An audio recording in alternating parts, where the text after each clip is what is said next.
ماشاء اللہ بہت اچھے، محبت کرنے والے، چاہنے والے۔ یقینی بات ہے کہ حضرت امام صاحب نے جو یہاں پر خدمات انجام دیا، کارنامہ انجام دیا، یہاں جس طرح سے انہوں نے محنت کیا، اس کا صلہ اللہ تبارک و تعالیٰ ان کو عطا فرمائے۔ اللہ تعالیٰ دونوں جہان کی کامیابی میں میسر فرمائے۔ ضرورت اس بات کی ہے کہ کام کرنے والوں کی قدر کی جائے، کام کرنے والوں کو قدر کی نگاہوں سے دیکھا جائے۔ بہرحال میں نے قرآن کریم کی آیت پڑھا، وَاعْبُدُوا اللَّهَ وَلَا تُشْرِكُوا بِهِ شَيْئًا وَبِالْوَالِدَيْنِ إِحْسَانًا۔ اللہ تبارک و تعالیٰ کا اعلان کہ ایک اللہ کی عبادت کرو، ایک اللہ کے علاوہ کسی کی عبادت مت کرو۔ وَلَا تُشْرِكُوا بِهِ شَيْئًا، اور اللہ کے ساتھ عبادت میں کسی کو شریک نہ کرو۔ اللہ کے ساتھ کسی کو شریک نہ ٹھہراؤ، نہ ذات میں نہ صفات میں۔ اللہ اکیلا یکتا ہے۔ وَبِالْوَالِدَيْنِ إِحْسَانًا، اور ماں باپ کے ساتھ حسن سلوک کا برتاؤ کرو۔ وَبِذِي الْقُرْبَى، اور پڑوسیوں کے ساتھ حسن سلوک کا برتاؤ کرو۔ آگے اللہ نے ارشاد فرمایا، وَالْجَارِ ذِي الْقُرْبَى وَالْجَارِ الْجُنُبِ وَالصَّاحِبِ بِالْجَنبِ وَابْنِ السَّبِيلِ۔ پڑوسی کی قسمیں بتایا کہ پڑوس میں رہنے والا، چاہے وہ قریبی رشتہ دار ہو، چاہے پڑوس میں رہنے والا اجنبی ہو، چاہے پڑوس میں رہنے والا غیر مسلم ہو، ان کے ساتھ حسن سلوک کا برتاؤ کرو۔ آج کا یہ پروگرام جو عظمت والدین کے عنوان سے منعقد کیا گیا، اس پروگرام سے سب سے پہلے یہ پیغام دیا جائے اور دنیا والوں کو یہ بتایا جائے کہ آؤ اور دیکھو، ہمارے قرآن میں اللہ نے دنیا والوں کو کیا سبق دیا اور کیا سکھایا۔ جہاں قرآن بات کرتا ہے کہ ایک اللہ کی عبادت کرو، وہاں قرآن یہ بھی بات کرتا ہے کہ اپنے پڑوسی کے ساتھ اچھا سلوک کرو۔ پڑوس میں رہنے والا ہندو ہے، اس کے ساتھ بھی اچھا سلوک کرو۔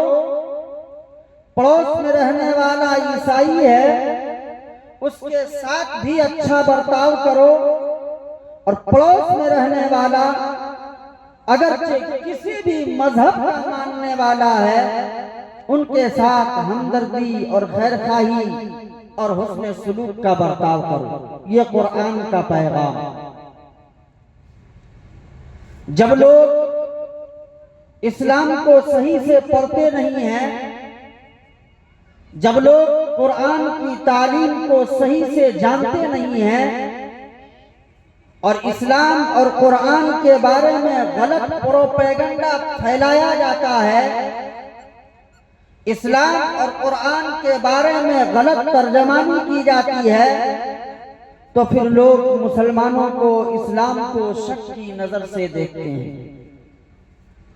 ہم یہ کہتے ہیں، آؤ ہمارے قرآن میں جو تعلیم دی ہے، ہمارے قرآن نے جو سبق سکھایا ہے، یہ تعلیم اور یہ سبق آپ کو بتائے گا کہ اسلام جیسا پاکیزہ مذہب اور اسلام جیسا ہمدرد مذہب اور اسلام جیسا خیر خواہ مذہب دنیا میں کوئی دوسرا نہیں۔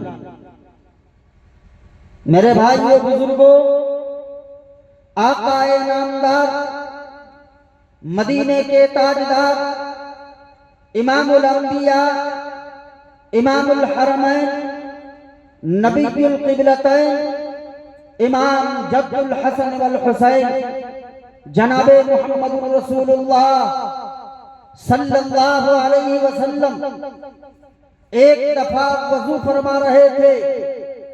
نبی پاک صلی اللہ علیہ وسلم وضو فرما رہے ہیں اور آپ کے چہرے سے وضو کا استعمال کیا ہوا پانی جیسے ہی زمین پر ٹپکنا چاہتا ہے، صحابہ کرام آگے لپک کر کے اپنے ہاتھوں سے اس پانی کو لے لیتے ہیں اور پانی کو زمین پر گرنے نہیں دیتے، اور اس پانی کو لے کر کے صحابہ کرام کبھی اپنے چہرے پر ملتے ہیں، اس پانی کو لے کر کے صحابہ کرام کبھی اپنے ہاتھوں پر ملتے ہیں، اس پانی کو لے کر کے صحابہ کرام کبھی اپنے بدن پر ملتے ہیں، اس لیے کہ نبی کے مبارک چہرے سے یہ پانی مس کیا ہوا ہے، نبی کے مبارک ہاتھوں سے یہ پانی مس کیا ہوا ہے، نبی کے مبارک بدن سے یہ پانی لگا ہوا ہے۔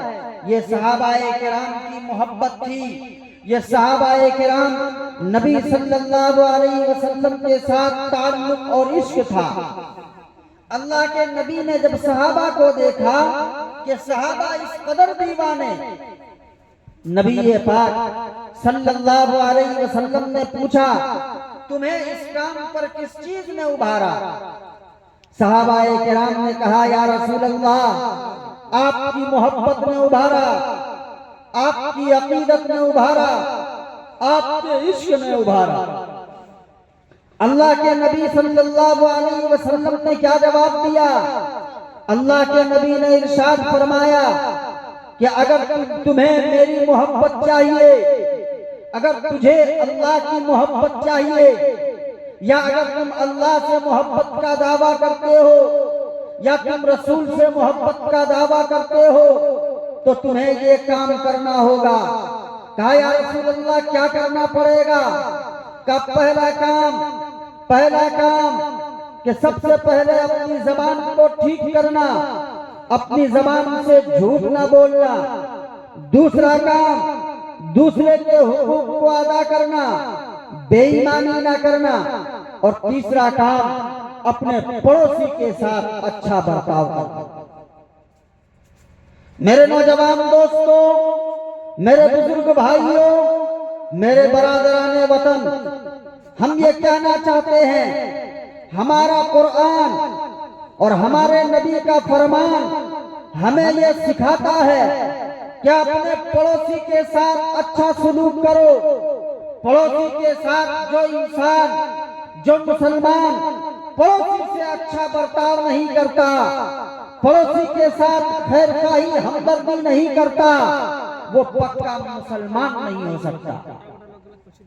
پڑوس میں رہنے والا اگر ہندو بھائی ہے، اگر وہ مصیبت میں گرفتار ہے، اگر وہ بھوکا ہے، اگر وہ پریشان ہے، اور پڑوس میں رہنے والا مسلمان، ہمارے نبی نے یہ تعلیم دیا، یہ نہ دیکھو کہ یہ ہندو ہے، ہمارے نبی نے یہ تعلیم دیا یہ تمہارا پڑوسی ہے، اگر وہ بھوکا ہے اس کے کھانے کا انتظام کرنا تیری ذمہ داری ہے۔ ہمارے نبی نے یہ ارشاد فرمایا، پڑوس میں رہنے والا مصیبت میں گرفتار، پڑوس میں رہنے والا پریشانی میں گرفتار، تم یہ نہ دیکھو کہ یہ ہندو ہے، بلکہ یہ دیکھو کہ تمہارا پڑوسی ہے، اس کے ساتھ اچھا برتاؤ کرو۔ یہ اسلام کا صحیح نقشہ ہے، یہ اسلام کی صحیح تصویر ہے۔ آؤ ہم سے اسلام کو سیکھو، آؤ ہم سے قرآن کو سیکھو، آؤ ہمارا دین کیا کہتا ہے ہم سے سیکھو۔ آج لوگ اسلام کو بدنام کرنے کے لیے، قرآن کو بدنام کرنے کے لیے، مسلمانوں کو بدنام کرنے کے لیے الگ الگ طریقے سے الگ الگ قسم کا پروپیگنڈا بنایا جاتا ہے۔ میرے بھائیو بزرگوں، نانا یہ بات نہیں ہے، جب ہم قریب سے دیکھیں گے، جب ہم قریب سے سنیں گے، ہمیں پتا چلے گا اسلام وہ مذہب ہے جو پاکیزہ ہے، پوتر ہے، صاف ستھرا مذہب ہے، جو دوسروں کی عزت و آبرو کی حفاظت کا ضامن ہے۔ نبی پاک صلی اللہ علیہ وسلم نے ارشاد فرمایا، پڑوسی کے حقوق کیا ہے؟ پڑوسی کے کئی حقوق ہیں، ان میں سے ایک پڑوسی کا حق کیا ہے؟ کیا اپنے پڑوسی کے عزت و آبرو کی حفاظت کرنا۔ ایک آدمی اپنے پڑوسی کے بارے میں سب کچھ جانتا ہے، اس پڑوسی کے گھر میں کتنے مرد ہیں، اس پڑوسی کے گھر میں کتنے عورت ہیں، اس پڑوسی کے گھر میں کتنے بوڑھے انسان ہیں، اس پڑوسی کے گھر میں کتنے بزرگ ہیں، اس پڑوسی کی آمدنی اور مال کتنا ہے۔ ایک پڑوس میں رہنے والا ایک دوسرے کے ساتھ سب کچھ جانتا ہے۔ میرے بھائی بزرگوں، عرض کرنے کا مقصد یہ ہے، نبی پاک صلی اللہ علیہ وسلم کا فرمان کہ اگر کوئی آدمی اپنے پڑوسی کے ساتھ اللہ نہ کرے وہ بدکاری کرتا ہے، پڑوسی کے گھر کی عورتوں کے ساتھ، ان کی بہو بیٹیوں کے ساتھ ان کی عزت کو تار تار کرتا ہے، تو 10 دفعہ زنا کرنے سے زیادہ بدتر گناہ ہے جو اپنے پڑوسی کے ساتھ انہوں نے بدکاری کی۔ اس لیے کہ پڑوسی کو تھا اس کی عزت و آبرو کی حفاظت کرنے کے لیے، پڑوسی کو تھا اسلام نے حق دیا تھا اس کی جان کی حفاظت کیا جائے، اس کی مال کی حفاظت کیا جائے، اس کی عزت کی حفاظت کیا جائے۔ بدبخت تو ہی پڑوسی کی عزت کا لٹیرا بنا، تو ہی پڑوسیوں کے اوپر بدنظری کا ارتکاب کیا۔ اللہ تبارک و تعالیٰ کے نزدیک اس کو سنگین گناہ ملے گا اور بدترین گناہ ملے گا۔ اس لیے ہمیں پڑوسیوں کا خیال کرنا چاہیے اور خوب خیال کرنا چاہیے۔ نبی پاک صلی اللہ علیہ وسلم کی زندگی کو دیکھیں، نبی پاک صلی اللہ علیہ وسلم کی تعلیمات کو دیکھیں۔ آقا نامدار جناب محمد رسول اللہ صلی اللہ علیہ وسلم یہودی کے گھر میں جاتے ہیں اور ان کی عیادت میں جاتے ہیں۔ ہمیں یہ پیغام ملتا ہے کہ اگر نبی کا ماننے والا، نبی کا کلمہ پڑھنے والا ہے، پڑوس میں رہنے والا کوئی بھی ہو، تم ان کے ساتھ ہمدردی اور خیرخواہی کا معاملہ کرو۔ یہ قرآن تعلیم دیتا ہے، اسی قرآن میں یہ حکم دیا، وَاعْبُدُوا اللَّهَ، ایک اللہ کی عبادت کرو، ایک اللہ کے علاوہ کسی کی عبادت مت کرو۔ اللہ تبارک و تعالیٰ نے دنیا بنایا، کائنات کو بنایا، کائنات کو سجایا، زمین کو پیدا کیا، آسمان کو پیدا کیا، چاند سورج کو پیدا کیا، زمین و آسمان کو بنایا۔ اللہ تبارک و تعالیٰ نے انسانوں کو پیدا کیا، انسانوں کی رہبری اور رہنمائی کے لیے انبیاء کرام علیہم السلام کو لگاتار دنیا میں بھیجا۔ وَمَا أَرْسَلْنَا رُسُلَنَا تَتْرَا، ہم نے نبیوں کو مسلسل پے در پہ بھیجا۔ کیوں بھیجا؟ وَمَا أَرْسَلْنَا مِن رَّسُولٍ إِلَّا لِيُطَاعَ، ہم نے نبیوں کو اس لیے بھیجا تاکہ تم ان کی اطاعت کرو، نبیوں کی بات مانو۔ ہر نبی کا کلمہ پڑھنے والا جو ان کا امتی وہ اپنے نبی کی بات مانے۔ سب سے آخر میں نبی پاک صلی اللہ علیہ وسلم اس دنیا میں تشریف لائے، سب سے آخر میں جناب محمد رسول اللہ صلی اللہ علیہ وسلم تشریف لائے اور آپ کو بھی یہ پیغام دیا، ہمیں آپ کو یہ پیغام دیا، اطیعوا اللہ و اطیعوا الرسول، اللہ کی بات مانو، رسول اللہ کی بات مانو۔ میرے بھائیو بزرگوں، وہ اللہ ہمیں آپ کو یہ پیغام دیتا ہے اپنے نبی کے ذریعے سے، کیا؟ ایک اللہ کی عبادت کرو، ایک اللہ کے علاوہ کسی کی عبادت مت کرو۔ قرآن کہتا ہے قُلْ هُوَ اللَّهُ أَحَدٌ اللَّهُ الصَّمَدُ لَمْ يَلِدْ وَلَمْ يُولَدْ وَلَمْ يَكُنْ لَهُ كُفُوًا أَحَدٌ، ایک اللہ کی عبادت کرو، ایک اللہ کے علاوہ کسی کی عبادت مت کرو۔ عبادت کا لائق وہی ہے، کون؟ الحمدللہ رب العالمین، جو تمام جہان کا پالنہار، جو تمام جہان کا پیدا کرنے والا، جو تمام جہان کی ضرورتوں کو پورا کرنے والا، وہ اکیلا رب العالمین کی ذات ہے۔ وہ کیسا ہے؟ الرحمن الرحیم، جو بڑا مہربان ہے، نہایت رحم کرنے والا، کرم کرنے والا ہے۔ اور کیسا ہے؟ مالک یوم الدین، قیامت کے دن کا مالک ہے۔ جب قیامت قائم ہو جائے گی، جب یہ دنیا باقی نہیں رہے گی، جب یہ دنیا فنا ہو جائے گی، نہ ہم ہوں گے نہ آپ ہوں گے، نہ آپ کے مکان ہوں گے نہ ہمارے مکان ہوں گے، نہ آپ کی جائیداد ہوگی نہ ہماری جائیداد ہوگی، نہ جوانوں کی جوانی باقی رہے گی، نہ مالداروں کی دولت باقی رہے گی، نہ حسینوں کا حسن باقی رہے گا۔ دنیا ختم ہو جائے گی، زمین کے اندر زلزلہ آ جائے گا۔ قرآن اعلان کرتا ہے اذا زلزلت الارض زلزالها واخرجت الارض اثقالها وقال الانسان ما لها يومئذ تحدث اخبارها بان ربك اوحى لها يومئذ يصدر الناس اشتاتا ليروا اعمالهم فمن يعمل مثقال ذرة خيرا يره ومن يعمل مثقال ذرة شرا يره۔ اللہ تبارک و تعالیٰ نے ارشاد فرمایا جب زمین کے اندر زلزلہ آئے گا اس وقت کیا ہوں گے؟ اذا الشمس كورت، یہ سورج بے نور ہو جائیں گے۔ واذا النجوم انكدرت، جب یہ ستارے بھی بیکار ہو جائیں گے۔ واذا الجبال سيرت، یہ پہاڑ بھی روئی کے گالوں کی طرح اڑتے پھریں گے۔ قرآن اعلان کرتا ہے یوم یکون الناس كالفراش المبثوث وتكون الجبال كالعهن المنفوش، پہاڑ روئی کے گالوں کی طرح اڑتے پھریں گے۔ روئی کے گال کیسے ہوتے ہیں؟ جب روئی کو دھنا جاتا ہے تو دھنتے وقت بالکل معمولی معمولی ڈسٹ فضا میں اڑتا ہے جو ہم کو نظر آتا ہے۔ یہ پہاڑ اسی طریقے سے جو ہے فضا میں اڑتے ہوئے نظر آئیں گے گرد و غبار کی طرح۔ یہ مضبوط پہاڑ جس کے بارے میں اللہ نے ارشاد فرمایا کیا؟ والجبال اوتادا، ہم نے پہاڑ کو اس زمین میں کیل بنا کر کے گاڑ دیا۔ والارض فرشناها فنعم الماهدون، ہم نے زمین کو بچھونا بنا دیا۔ لیکن یہی زمین قیامت کے دن کیا ہو جائے گی؟ وَإِذَا زُلْزِلَتِ الْأَرْضُ زِلْزَالَهَا، زمین کے اندر زلزلہ آ جائے گا۔ میرے بھائیو بزرگوں، قیامت آ جائے گی۔ اور قیامت کیا ہے؟ قیامت کی ہولناک منظر، قیامت کے خوفناک منظر، قیامت آ کر کے رہے گی۔ دنیا کی کوئی طاقت اس کو ٹال نہیں سکتی۔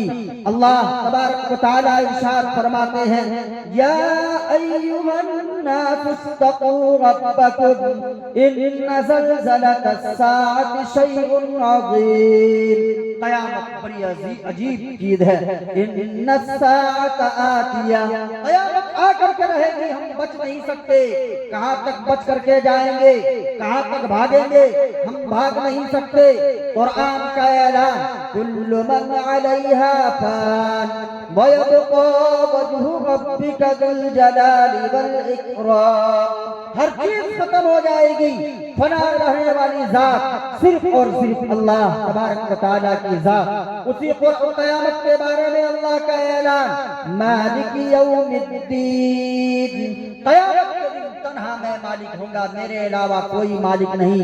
دنیا میں کبھی کسی کی چودراہٹ چلتی تھی، جس کے پاس پیسہ چلتا تھا اس کی لاٹھی چلتی تھی، جس کے پاس عہدہ تھا اس کا دبدبا تھا۔